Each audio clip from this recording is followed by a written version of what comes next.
Wisconsin Eye's Campaign 2022 programming is sponsored by Wisconsin Counties Association, Quick Trip, Wisconsin Hospital Association, and Wisconsin Operating Engineers Local 139. To support programs like this, please consider a tax-deductible donation at wisi.org/donate or by texting WISI to 44321. Okay, everybody, we're going to get started now. So, all right, are we ready on the Wisconsin Eye front? Okay. Thanks, Jeff. Good afternoon. I'm Martha Cranley, State Director of AARP. AARP Wisconsin has a long history of voter engagement, and we've been especially active in this midterm election. We've been traveling the state with our voter van, maybe you've seen us, holding a series of coffees and happy hours around the state to hear from members, and we've been reaching out to candidates for public office to talk about important issues to people 50 plus. We also released a poll at the WisPolitics Polling Summit just a couple of weeks ago, actually. So we all know that voters 50 plus are reliable and have the power to decide elections, and so do women voters. This is a critical cohort heading into the November election.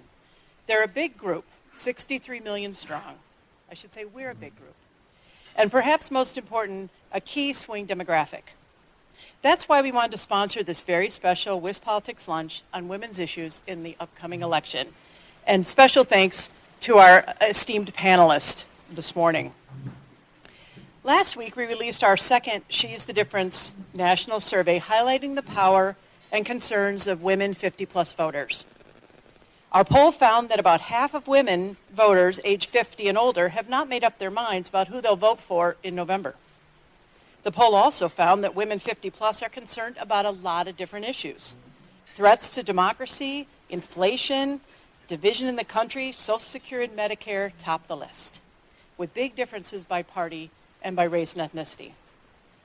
Women have talked about having to pay thousands out of their own pockets to help care for older parents, spouses, and loved ones, while also juggling jobs, often without paid leave, and not being able to save enough to dip into retirement savings and pay for everyday expenses.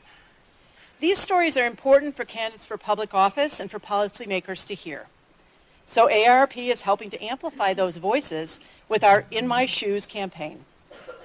Our team of staff and volunteers have been traveling around the state, in the voter van and otherwise, sharing coffee with folks and asking them what Wisconsin candidates need to know about their lives. We're gathering comments to answer the question, if you could tell candidates one thing, what would you say? We encourage you to fill out one of these forms that we have here. It's kind of a Mad Libs, to help you along. And we'll consolidate these and the many others we've collected and share them with candidates for public office. In addition, if you're interested, there are copies of the poll that I referenced and a summary article in the back of the room. And because this is an AARP sponsored event, we also have door prizes and gift bags at the end. Thank you to Jeff and Colin at WisPolitics for working with us to sponsor this unique lunch. We look forward to a great discussion.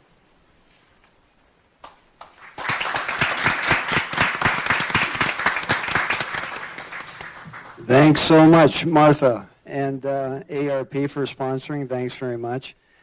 And Colin, make sure you stuff the ballot box so we win some of those prizes, will you? Okay. So we're turning off the sponsor lights, not because AARP is important, but to aid in the video presentation. So some housekeeping before we get going here. If you haven't picked one up, it's our first ever printed fall election guide. So you can pick one up at the front desk or Colin, wherever you are. Where's Colin? Oh, Colin's upstairs. Well, anyway, when he returns, you can see him for some of these. Also want to thank Temple Madison for being a partner with this event today. Really appreciate it, Aaron. Where's Aaron? Okay, thank you, Aaron. And we'll look for cooperative things in the future. We have a lot of events coming up in addition to this. this important event. We have we're partners in the U.S. Senate debate tomorrow night in Milwaukee at Marquette. Please tune in for that or watch the coverage at wispolitics.com. Next week on Tuesday, we have a panel talking about the legislative elections and it's not so much whether Republicans will gain control. Again, it's whether Democrats can block the Republican attempt to get a supermajority, a veto-proof majority. So we'll have an expert panel to talk about that. We'll also have an issues, AARP-sponsored issues presentation and discussion virtually on November 3 during the noon hour. And so you can find out about all these things at wispolitics.com. So, we did one of these during COVID times, high COVID times, I should say. COVID is not over. It still lurks, and please get your booster shots if you haven't. It was really successful. I mean, Lisa, I want to thank you for the idea. And, we did it virtually. We wanted to do it again, and it's so great to be here in person with a good group like this to have a discussion. We want to try to have an informal discussion here. And so we will bring you in at the right time to ask questions or to add comments. But we're going to start, first with our panel. So I want to go down the list here and introduce the panel. So Adriana Ramirez, welcome, Adriana. Good morning, everyone. She's from Milwaukee, and she works in the personal injury field as a legal assistant for a local firm. She received her bachelor's degree in multimedia journalism and Spanish translation from UW-Milwaukee in 2018. Peggy Thiel, she lives in Wautoma, and 5 years ago she retired from the Gladfelter Company as the controller in Neenah and Spring Grove, PA, with 40 years in the paper industry. So you chose that because you're good at math, right? Being a controller. I chose that because I love analysis. Oh, okay. All right. Well, I'm not good at math. That's why I'm in journalism. So I'm always envious of those people who can add. So thank you. So Peggy is also Commissioner and Treasurer for the Mount Morris Lakes Management District. So welcome. Thanks very much. Okay, so Sarah, I want to read something from your... I know. What's happening? Uh-oh. Watch out. Watch out. I did research, Sarah. Can you believe it? I appreciate it. All right. Sarah Godlewski. Sarah Godlewski is the state treasurer, and she ran for U.S. Senate and was endorsed by Emily's List and, ran a very good campaign, but it didn't work out this time. So I'm sure you'll be back. But born in Eau Claire, and as you are, Kathy, right? Right. Okay. So this is the line I like. To help pay for college, Sarah waited tables at Pizza Hut in Baker's Square. And then she earned a bachelor's degree in peace and conflict resolution studies from George Mason University. I don't know why he went into politics. And anyway, she was a student body president. During that time, she helped to successfully lobby the Virginia legislature to pass absentee ballot reforms. Wow. Did you consult with Kathy on these things? Oh, okay. So now you have something to talk about. And the reason I say that is because Senator Kathy Bernier is head of the Elections Committee in the Senate and has been a leader in looking to, I would say, evolve the election process and to fix what you think are some of the tighten up some things. But as a former Chippewa County clerk, you defend the clerks, and defend the job they do. So let's hear it for the county clerks, the local clerks, because they're the people that will help administer this election in a very fair way.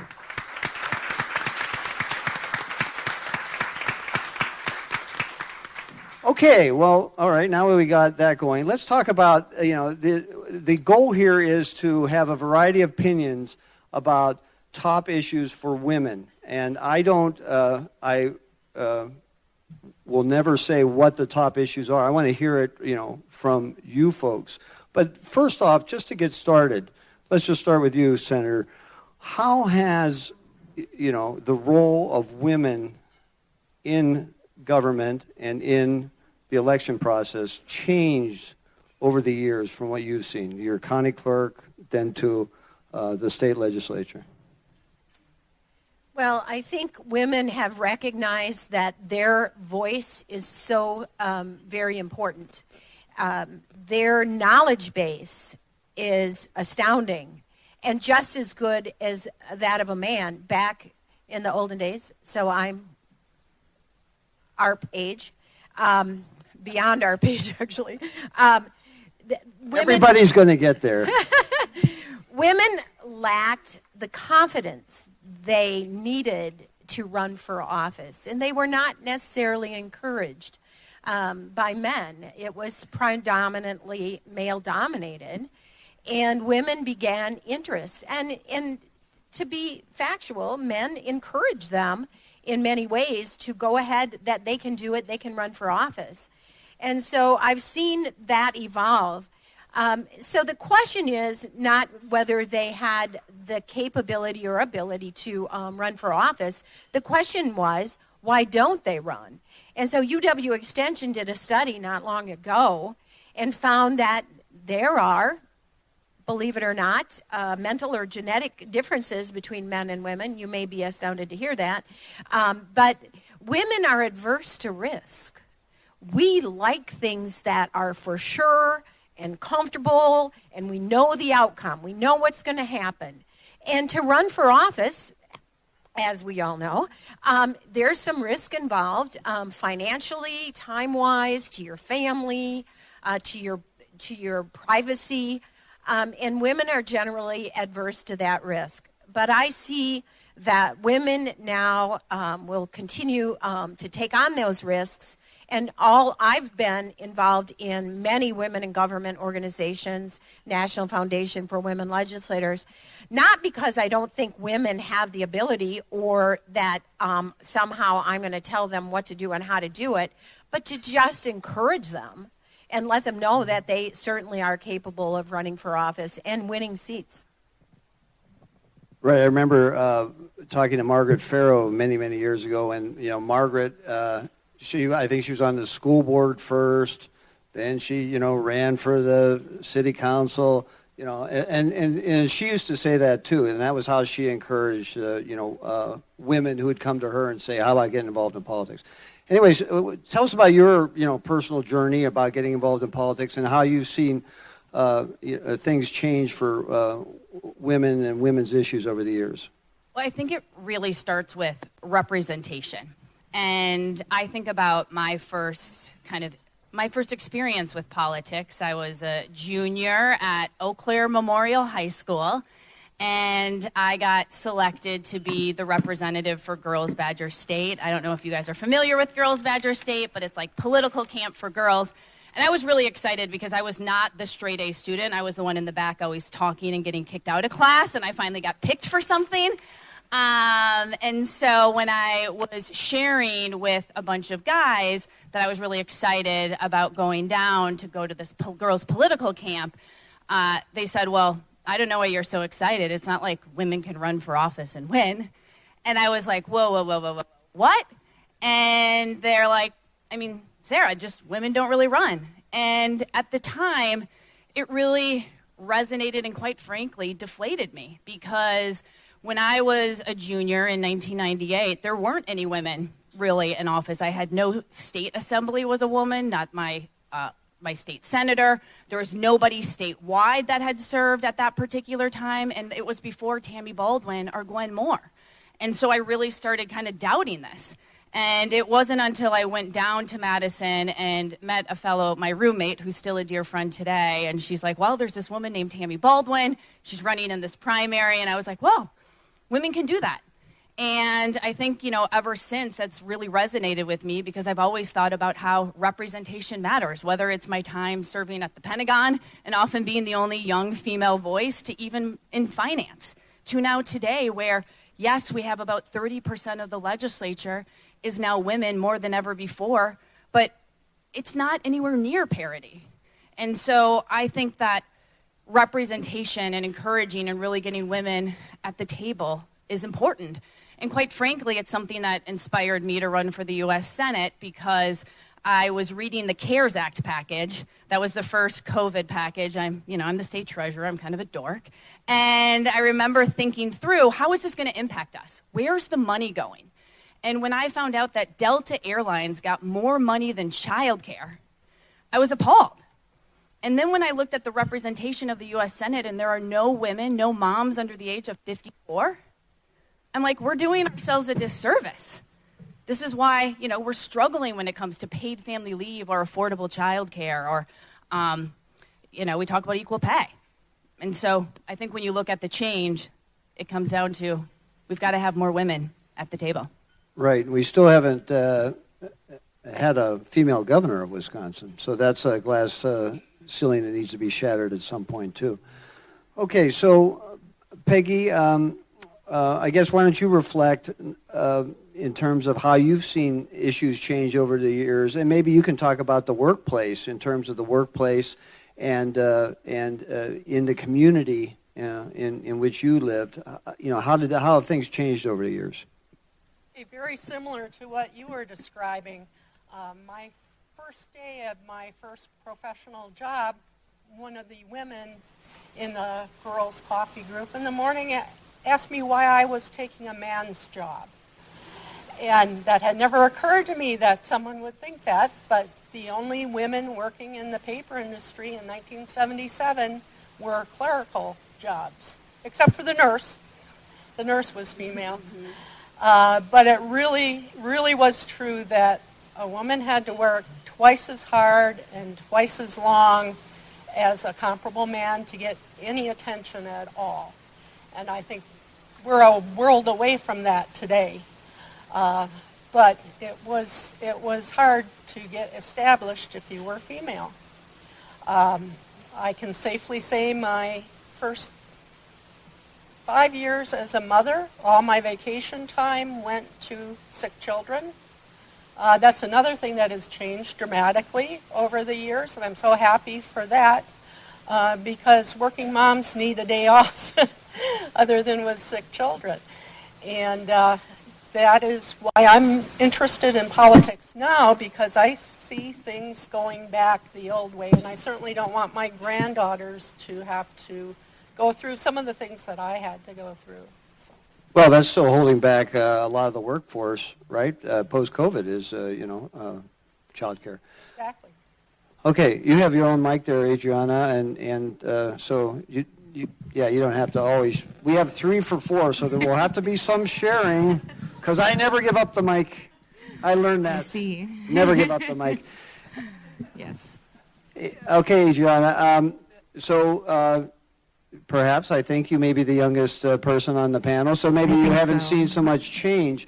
But in terms of you're going through school and in the workforce. I mean, have you encountered certain things that you view as being anti-woman, or and how have you overcome those? Yeah, I think in the workforce, we definitely see the work of the women ahead of us right now, just as young professionals. There are a few more, not as many as we would like to see women in, superior roles. And I feel like that's just a motivator for us as younger female voters to, continue the fight no matter what lies ahead, to not let any of the outcomes of what's currently happened defeat us. I think a lot of us have experienced things in the workplace where, we may not get as, I think Sarah mentioned, equal pay. We might not get the raise that our male counterparts get, but we're not going to I don't think that we let that defeat us as younger professionals. And I think we're also not afraid of going for those larger roles and, hitting those marks and going for it. I think we're a little more thrown to the wind of, going for the risk. Okay, so let's just stay with you. In terms of this election year, are you going to vote? Of course. Okay, so what's motivating you to vote? I mean, is it because you think it's a duty, or certain issues are driving you to vote, or you and your friends think? 100% a duty, and I think I'm just going to throw the topic out there.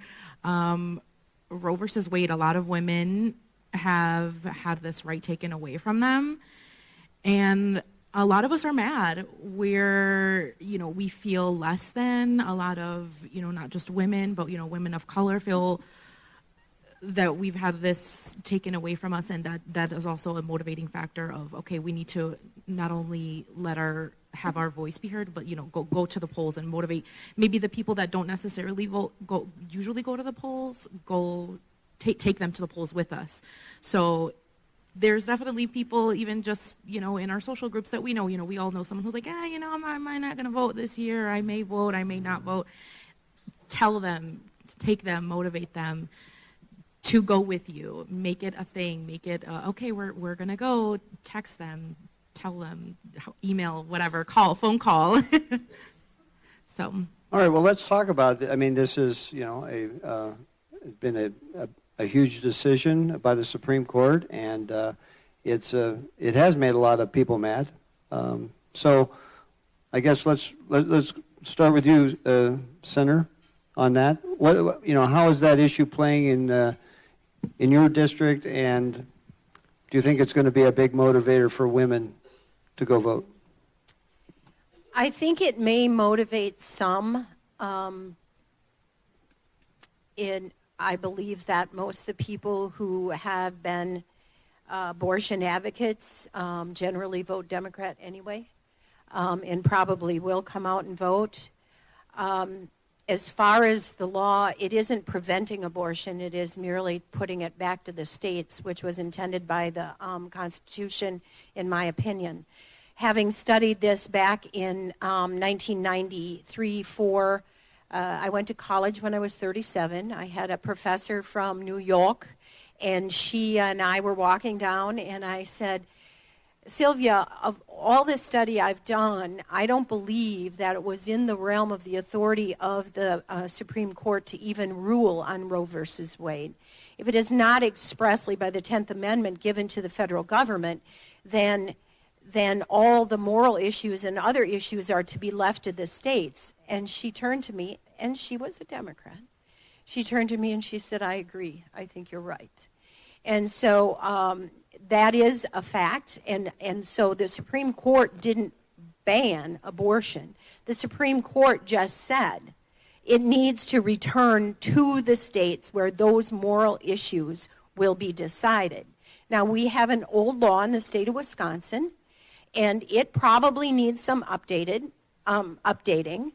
But those of us who have ran on a platform of being pro-life, and I provide funding to Apple Crisis Center, and those are the things that we feel is a better solution to abortion, knowing we're not going to eliminate all abortions.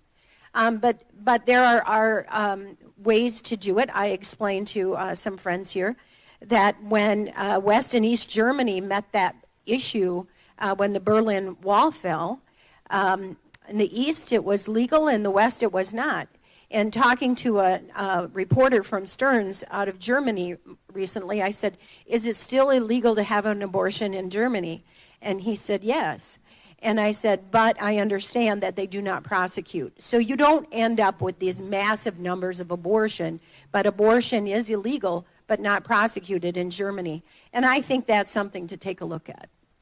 Okay, well, Sarah, I think you might have a different viewpoint on this, but that's what we're here for. We're going to have a variety of viewpoints. But anyway, it's a major discussion point in this election. So give us your take on on it and how it's going to drive, in your opinion, drive voters to the polls? I mean, we've never had an election in my lifetime where a group lost a right. And we're not talking about just a small population. 50% of our population lost a right. And I think that is the question that voters are asking. And so what rights are next? Who's next? And if we're allowing politicians to legislate healthcare decisions instead of medical professionals, what else is next? And so that's why I do think this election is very different, because we are taking away rights from a population, and we haven't seen that before. And so I do believe that when people go to the polls on November 8th, they're going to be thinking about rights. And look, I think the other thing that we've got to make sure is that this isn't just a woman's issue. This is an issue for our entire community. I mean, when you're talking about rights being taken away, this is impacting all of us. So I think that's what's at stake, and that's why this election is particularly different. And I think that is, at the end of the day, a question that people are going to ask themselves when they go to the polls. So, Peggy, what's the view from Wautoma, and what's your view? I mean, because sometimes the view from Madison is different. I probably am not totally a Wautoma political person, but I firmly believe that people need to respect each other's rights. I respect if you're anti-abortion and you're looking at it as a moral question, I can understand your position. But understand my position that if anyone I know or love can get pregnant after they're raped, or if they have an ectopic pregnancy and their life is in danger, I don't want the doctors afraid to help them out. And I don't want my granddaughters to go through a terrorizing event and then be reminded of it every day for the rest of their life with their child. So, yes, I will be voting, and everyone I know will be voting. Yeah, I mean, it's obviously a sensitive issue. And so, let me go back to the senator. You're not running for re-election, so, the legislature very well may try to pass something that updates the 1849 law. So I think I heard from you that you would favor updating that law, right? Right. When I first met with Family Action, when I ran for the state assembly, and we talked about life issues, and I said I am pro-life. I think that a child is a child, and it's about whether you see an abortion as causing a death or not. I mean, that's the bottom line. And some people don't, and some people do. And so I did tell them, and I've said this to many, is I would be hard-pressed to expect a 11-year-old child who was raped by her cousin or brother or father, or anyone raped, to carry a child, knowing that that was conceived out of trauma and that sort of thing. I'm not here to be a judge and jury, and I don't think medical professionals. I had this conversation with a county board supervisor in Eau Claire County whose husband was a doctor, and she also is a Democrat. I talked to a lot of Democrats. And she said to me, my husband doesn't believe that abortion should be the answer to everything, but he believes that if that was, under the certain circumstances, his decision to assist, that he shouldn't be prosecuted. And that was her position. And that was post Roe versus Wade. So I think there is something in the middle of understanding these extraordinary situations versus having an abortion at 20, 25, 30 weeks. I mean, oh my God. There's compromise here. Okay, well, I don't want to spend the whole time, but does anybody else want to weigh in on this issue before we move on? Okay, and we can come back at it if the audience wants to talk about it. Okay, what has come up also, equal pay and child care. So these are, they're workforce issues in my mind, and I don't think we can really view them separately. And I'm wondering what is,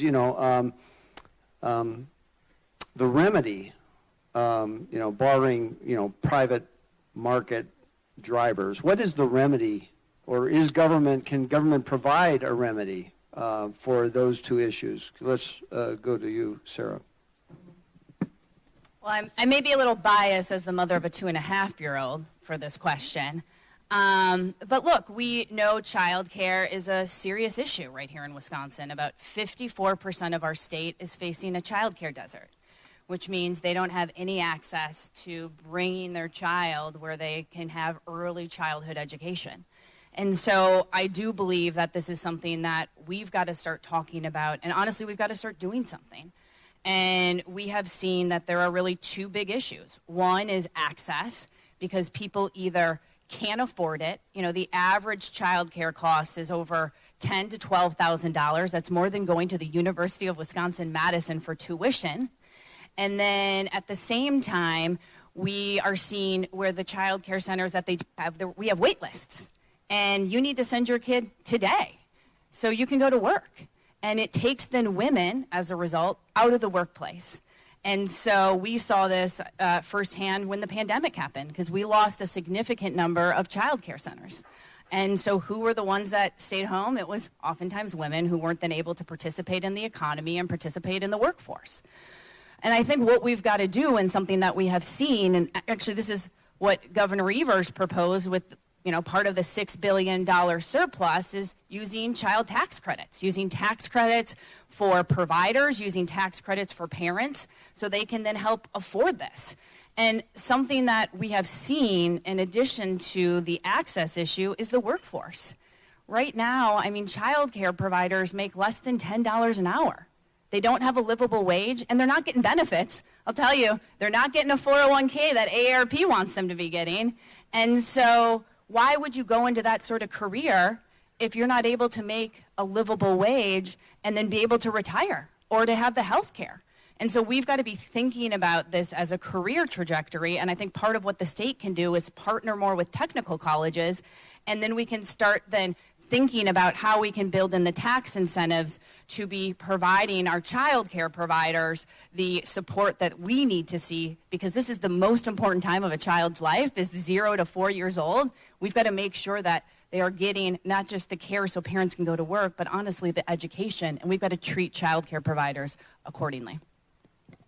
Right, and to tie it to the equal pay issues or promotion. So if a woman has to stay home with the child because she can't get good child care and then has to get out of the workforce, then coming back in is more difficult to attain the pay, even if that person had a good salary before she left the workforce. So there doesn't seem to be any credit, I guess, for leaving the workforce to care for your child. And I'm wondering whether maybe there's a European model that could help with that too. I don't know. Go ahead. I was just Peggy. going to say, it's not just the rate of pay that you give up. It's you've lost the contacts.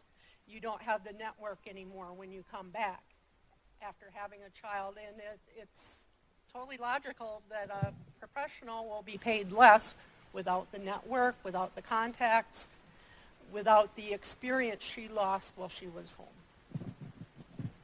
Adriana, what about the equal pay and child care, and how do you see that playing out? Yeah, most definitely. So I don't have any kids of my own, but I have coworkers and friends who do, and just going off of what Peggy said, most definitely you see it in the workplace of where those moms who have to take time off of work because their child doesn't have child care are, maybe met with a glare that another coworker, is like, oh, they have to take time off of work. And, those moms will tell you, I feel bad for having to leave work to go have to take care of my child because they're their daycare shut down because of COVID, or there isn't enough people working there for the center to run all day, or they have to take time off. They may not be able to take a project that's long term, or may have to need more hours in the office because they need to be home with their children. So if there was, like Sarah said, an incentive, or if there was a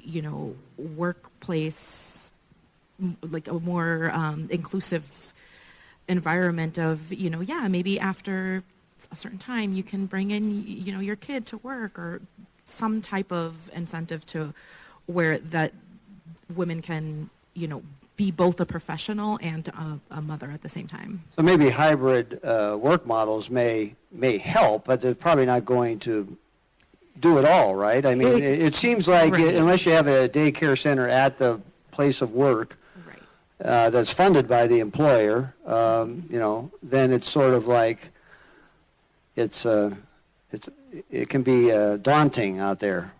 Yeah. Okay, so is there a government solution to this issue, Senator?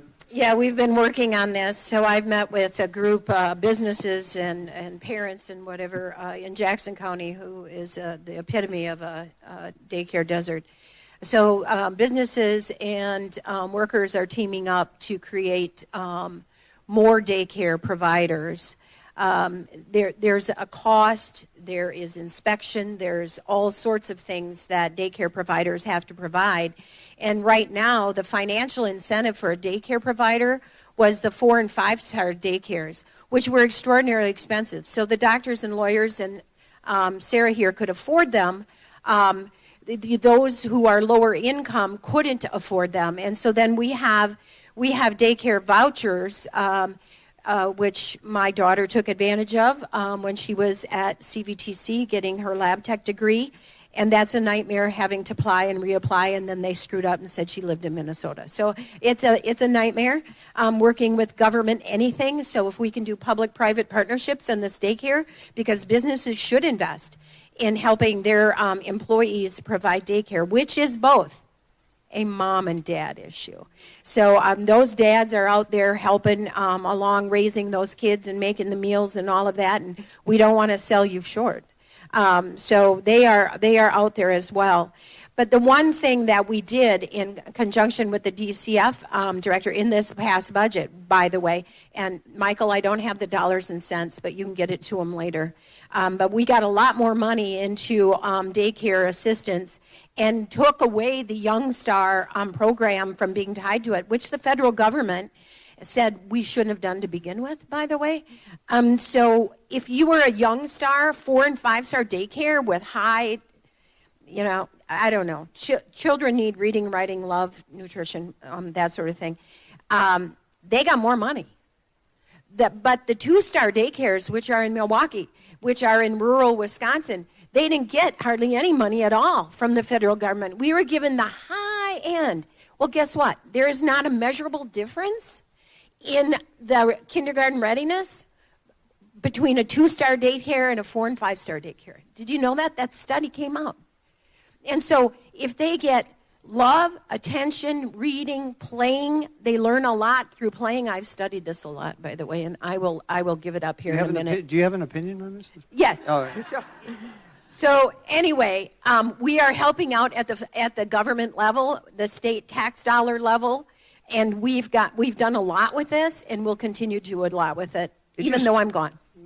It just seems like such a patchwork of, and I think COVID just made it even worse. You don't have to go far to hear a parent's horror story, right? About, oh my God, or what they had to do or what they grapple with. And I just think it's like, and like you said, it's even worse in Jackson counties of the world, right? I mean, so it does seem like where there is a desert, there ought to be a government action. Well, and I'm saying there is. We have these funding, daycare funding mechanisms to help people out, but you have to have a willing business owner. And so when we closed down the daycares in COVID and people were working from home, and many of the state agency employees are still working from home, well, is it because they can't get a daycare, or the daycare is not going to get up and running until they get their kids back into the daycare? So that's a catch-22. So there is a place for government to assist, and that is usually for those low paid individuals, to assist them in their daycare, to provide daycare and high quality daycare. But by the same token, if you're making $60, $70, $100, $150,000 a year, and you can't find a daycare, that is a supply and demand issue. Might need to work with our business owners in doing that. Okay. Sarah Godlewski, what about it? Do you see a greater government role than what the center is laying out, or do you see a different path to the child care crisis in many communities? Well, I think, first of all, Kathy and I agree. We got to, child care is an issue. And I think that there is more that we need to do with public-private partnerships for sure. But I think we've got to do even more than that when you look at we don't have the workforce, and when literally no one's going into this because they don't think it's a career. And then at the same time, we don't have the facilities available to actually meet the need. So I think we've got to do more. But I think the other issue that goes hand in glove with child care is paid family leave. We are the only developed country that doesn't have paid family leave. And so what is a family supposed to do if their child gets sick or if a parent gets sick? We have FMLA, but that's a policy for the 20th century, not for the 21st century, because people can't afford to just take a day off of work and not get paid. And so I think that's the other big piece of it that we just can't leave out of this conversation is we've got to have a paid family leave policy. And I think one of the big misnomers is that businesses don't want it. Well, out of the almost, I think it's now 10 states that have had paid family leaves programs implemented locally, 90+% of businesses are fans of it. They actually said that it was supportive and was critical to their economy, because their costs went down because they were able to recruit and retain employees better. And so it's not only good it's really good economic policy at the end of the day, that right now, I think we have to make sure we're also including in this conversation. All right, before we go to the audience here, let's just talk about glass ceilings, and not just in politics, but at the workplace. What are the biggest challenges remaining out there, or have the glass ceilings that were supposedly broken not broken? So let's just start with you, Peggy. You've, like you said when you first got there, it was like, well, you're taking a man's job. Okay, so hopefully we've gotten over that, but maybe we haven't. What are the glass ceilings out there that remain? I'm stumped by that. I think that I was able to be promoted as far as I was because I wasn't a threat to the men above me. And I'm very happy where I landed. I loved my job. But in hindsight, I'm pretty sure that they trusted me not to go for their job. Because I would see that happening in the males.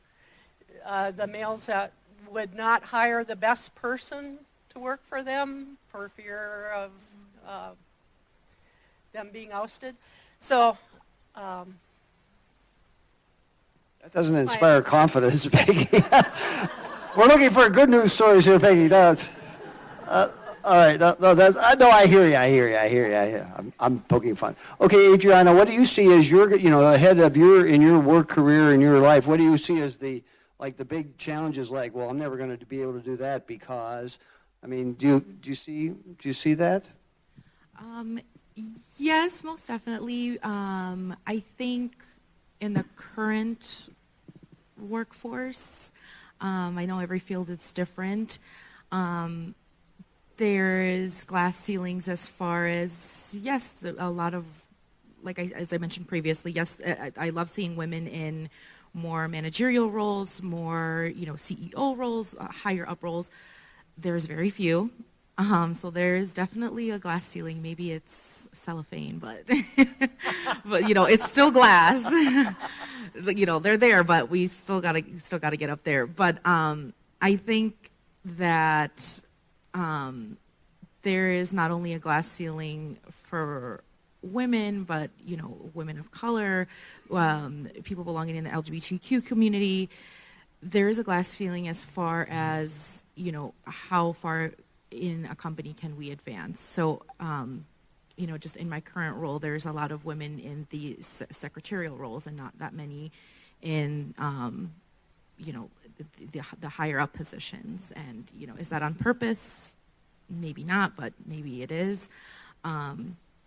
And previous jobs, a lot of the men would get promotions before women, and most likely would be getting paid much more, even in the same role. So.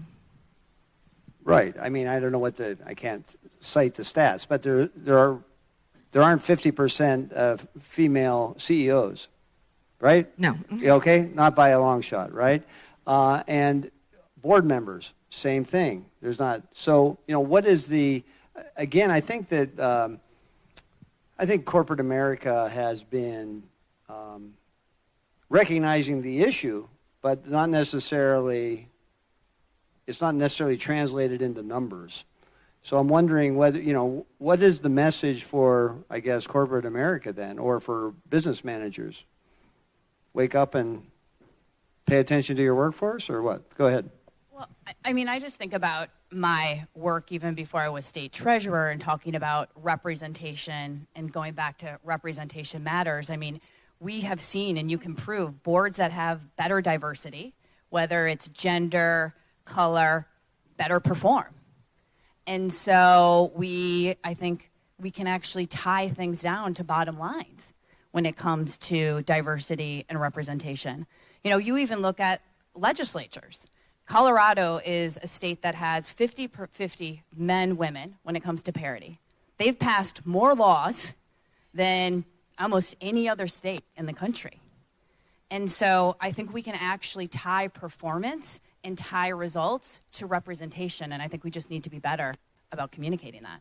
All right. Well, so we were talking before, Senator, about the legislature, and we're counting the number of women likely to be in the Republican caucus, and it used to be bigger. It used to be a lot bigger, and so even in the legislature, it seems like there's been sort of a retreat. In a way. Do you see that? Can you explain it? What's going on? Well, I think any woman who has shown interest in running, there's a conversation you have, what's in your past, how much money can you raise, what's your interest, how hard you're going to work, the same as any other man that's interested in running. Yeah, I helped Jesse Eben run for Ron Kine's seat a couple of years ago. Didn't realize that Derek Van Orden was the guy who was brought in from Washington, D.C. Many decisions are made in Washington, D.C. You might be shocked. I've heard. Yeah. So that decision was made, and I'm sorry, I was all in. So I'm knocking doors and helping Jesse Eben raise money. I was not appreciated. I did point out to a Republican county party event that Republicans have not sent a woman to Congress, either in the House or in the Senate, ever. So Tammy Baldwin was the first, one more was the second, and yet Republicans haven't done it.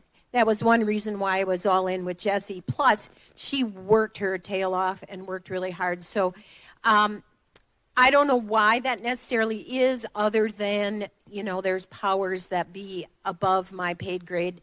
But I think we need to continue the mission of encouraging women on both sides of the aisle to run. I know that more women gravitate to being Democratic than Republican, but I would like to encourage all you that, the Republicans have a great deal to offer all of you.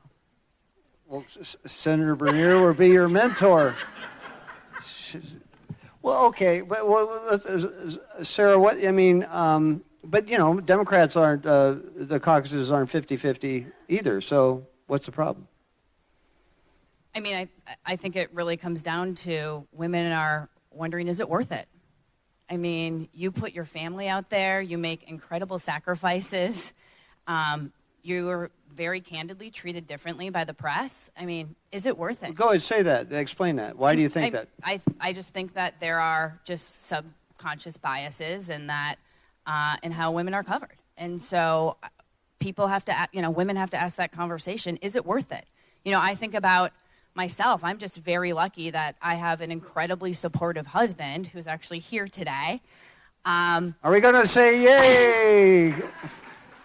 That was like, yeah, I will be your partner in running for office, that would drop off our 2-year-old, pick him up in the morning. I mean, it is a full-time job, and women have to make sure that they have that support system around them in order to run for office.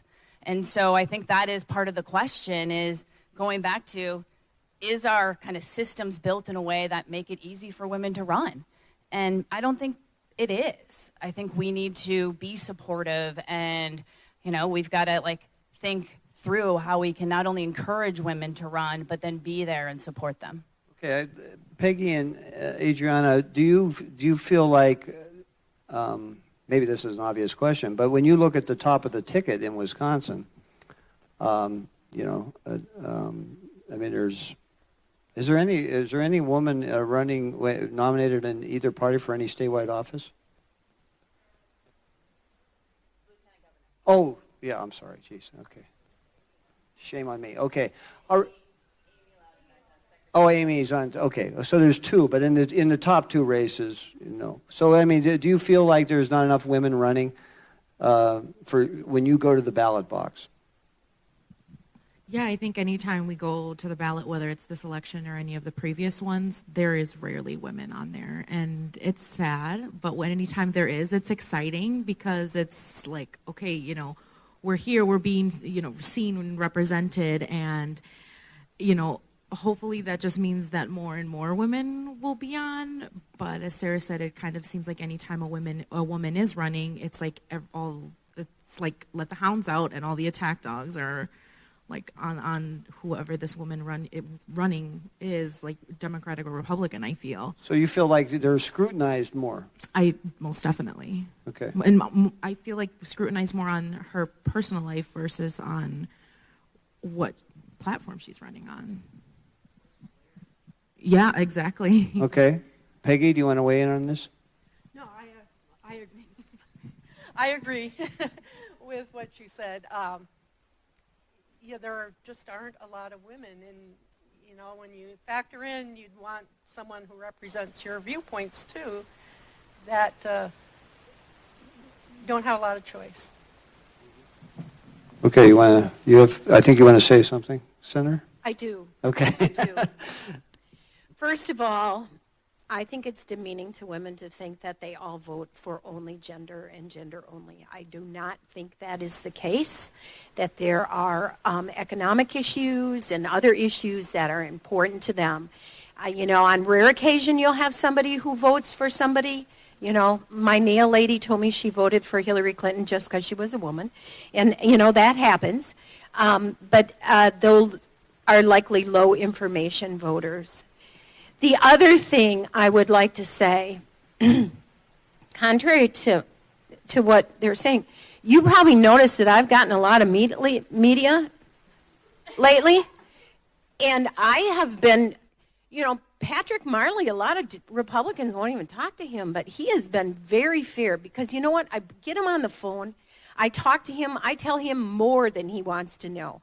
I control the subject matter. Well, we'll have to get Patrick in here to talk and Molly back. And I've been treated very fairly, because they want you open. They don't want talking points. They want you to get your message out and what your point is.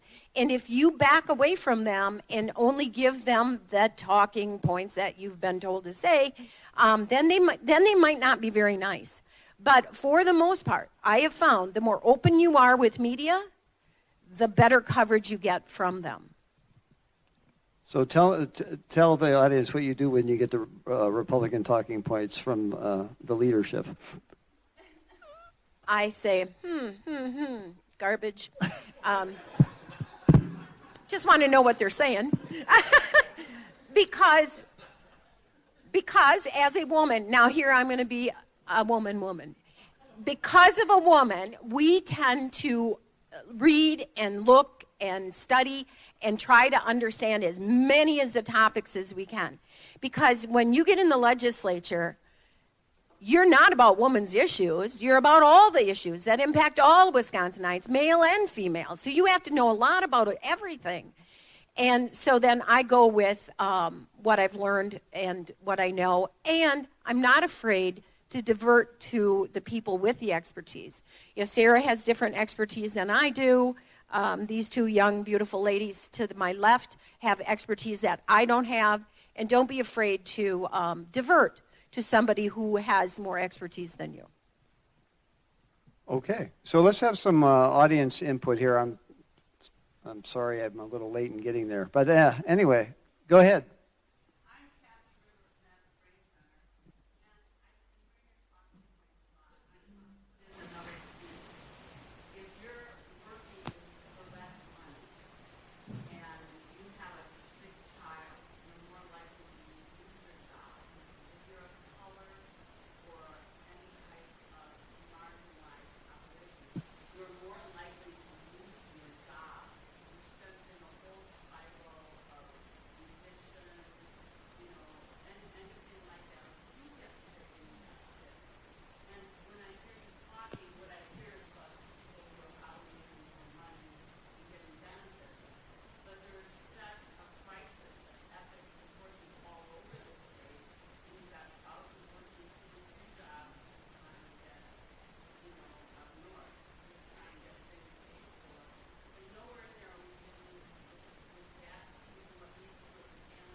Reaction? Any quick reaction? We're going to go around the audience and get... Yeah, I mean, that's why I think things like paid family leave and affordable child care are all kind of part of that. Because when, you know, to your point, we know, I can't remember what study it was, but because we don't have paid family leave in the United States, when 15% of that population ends up actually going on government subsidies because they just can't afford. They can't make their payments anymore, and that who's going to be there for them? They have to go on government subsidies. And so when 77% of our population doesn't have access to paid leave, and they're living paycheck to paycheck, they don't have any savings, where do you go? Right, but that paid...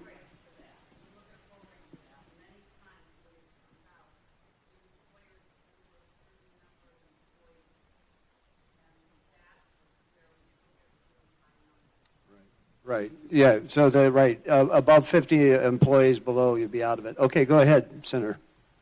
Well, I appreciate that we're talking about a lot of different issues, but whether it's child care or these are issues that these companies solve for and I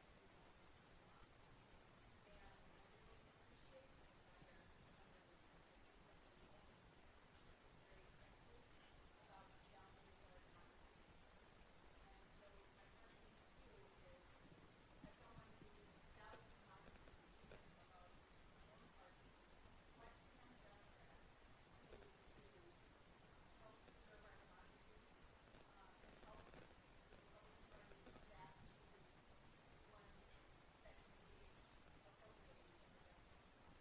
Senator to senator, she wants to rescue your party. What could... Well, and I in turn will rescue hers. So it's, as you know, about relationships. And so when I called Representative Hahn into my office, now she's on the floor, don't call names. Don't accuse people of horrible things. She and I had a great conversation about education. She and two of her other colleagues from the Assembly signed on to my education bill. I tried hard to get a couple of my Senate colleagues on the other side of the party, other side of the aisle, to sign on to that, but it was a good bill. We've dropped like a rock on our reading education, and I tried to get Democrats to help me out here. Not help me out, help our children out. So the name calling on the floor and the accusations and the hour-and-a-half long rants about how horrible the other people are has really exacerbated that awful feeling that I've had towards Democrats. And I think that if they stay to the issues about why they do not like my bill, that's okay. But the personal attacks has really impacted me as a representative. When the yelling and the screaming and the ranting and the raving and the name calling, if you can stick to the issues, and then when you find something you like, work together on it. Because the indefinitely confined, I called one of your colleagues when you were in caucus and begged him to help me get that passed. And we had 8 organizations on board, disability organizations on board. And he got up on the floor and mocked my very words, and you all voted no. Now, if we can't have trust in relationships among colleagues on both sides, and they diss you like that, I texted him. I said, I'd never trust you again. He's from my area of the state. So that is where we have gone in this pit of partisan politics. That is on both sides, Democrat and Republican. Republican has a majority, so they're a little arrogant about it. And they're not flexible. But find the Republican that's flexible and work with them. Don't get up on the floor and call all Republicans names. Don't get up on the floor and diss the one who called you and asked for help. Because there were many bills. I mean, the governor had a right to veto as many as he did, and that's fine. But there were many bills that were really good, that if we would have gotten together as partners in the legislature, both Democrat and Republican, we could have done much better. Okay, so I mean, we could do a probably a series of things on partisanship and the rise of partisanship and the ill things that have happened because of partisanship. People often ask me, when's it going to change? And it's like, I don't see it changing because when certain tactics get certain results, the tactics keep going. So that is a sad a reflection, I think, on Wisconsin politics. And national politics. Okay, so I'm looking for a happy note. So who's going to ask a really good question to get us off on a happy note here? Come on, do I have to ask it? Do I have to be the positive one? Because this is not usually my role to be positive. But anyway, who's going to do? Lisa, are you going to be positive?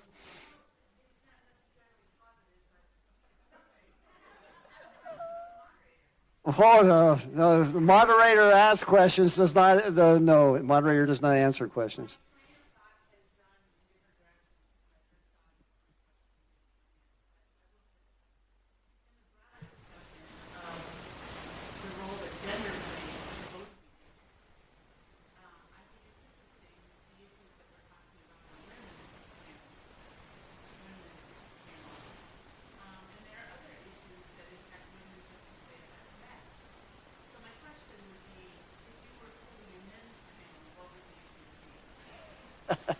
Okay.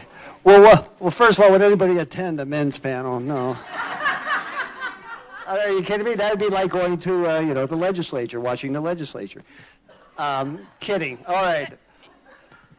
What about, no, I guess I'm going to take Lisa's question and sort of say, okay, I think somebody else said this. These aren't just women's issues, right? I mean, child care is not just a woman's issue. If you're, And right? that's where I think we've got to go in the future, is that women's issues are everyone's issues. And I think, quite frankly, this somehow, because they're women issues, they take a back seat or become an afterthought. When we're able to sell them that they are issues for everybody, we build a larger alliance and a larger coalition.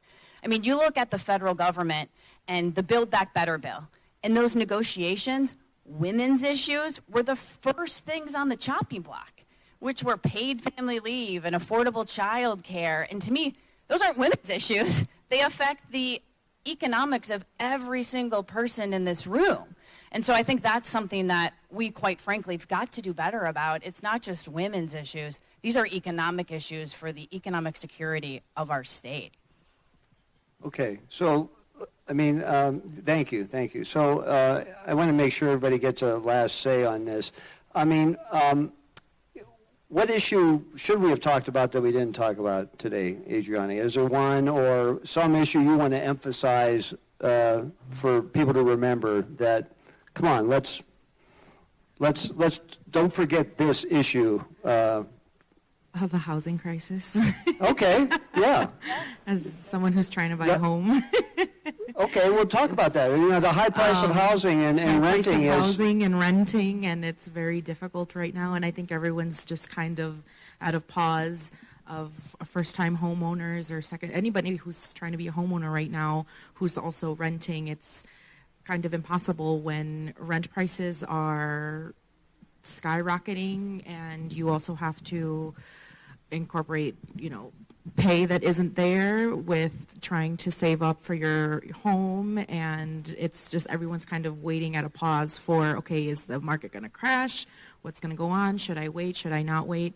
I think that's kind of weighing on people's minds as well. Okay, Peggy, what about you? What issue should we have talked about, or that maybe your grandkids would want us to talk about?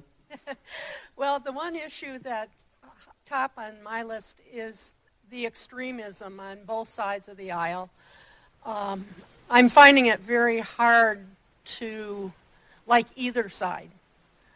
And I would sure like to see both sides start condemning some of the extremism.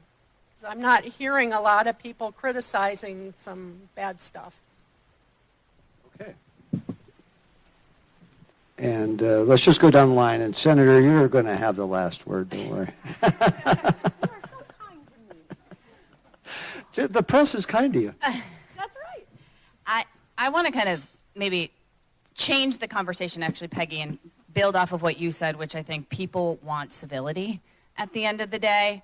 And I just want to share my experience in working with the legislature. When I was elected state treasurer, I reached out to every Republican legislature that I could to meet with me. And I will tell you, it was the women that responded. It was the women that would sit down and have a cup of coffee with me. It was the women that would allow me to come to their office and share. And I will tell you, it is Senator Bernier, for example, who's one that I consider a partner. We've actually partnered on work together, retirement security. This is an important issue here in the state of Wisconsin. And so I think that just shows, to end, I think, on a very positive note, when we are looking at a time of extremism and we all want civility, at the end of the day, we want government to work. I think this is an example of how government can work. Whenever I go to Eau Claire, I'm calling Kathy and seeing if she can get coffee with me in Chippewa. And we're getting lunch in Madison. And that's how you build these relationships and find common ground and really serve your constituents at the end of the day. And I think women are doing that well, and will continue to do that. But I just wanted to kind of share my experience. I don't know if there's any data behind it, Jeff, so don't fact check me. But I do think when we are looking for civility, I think this is a way to get there. Okay. So on a positive note, women, you may not know this about me. I was brought up in a very low-income household with no daycare. And my parents, we were poor. We were on I don't know, they went and got free food and whatever else, Been there, done that. I'm still pretty modest living person. But I think most of us want the same things. I think the difference between Republicans and Democrats often is, how do you get there? What's the best avenue to make it happen? And I think that's where the arguments actually lie, knowing that we need daycare and knowing that families need assistance. But the one thing about women that we have found over the years, I went to college when I was 37. I graduated when I was 42, ran for county clerk. And young women now are enrolled in college compared to men, those ages 25 and older. Women are more likely than men to have a 4-year college degree. The gap in college completion is even wider among younger adult ages 25 to 34. So women are getting their college degrees in larger numbers than men. And as we know, that education moves you up the ladder. Now, it may not be the ladder that you necessarily want, and it might not be the ladder that is measured by people like Jeff as to who's the CEO, but it is those of us who have moved our way up the ladder to better our circumstances. I'm not wealthy, but I'm comfortable and I'm happy. All right, let's hear it for happiness in this panel.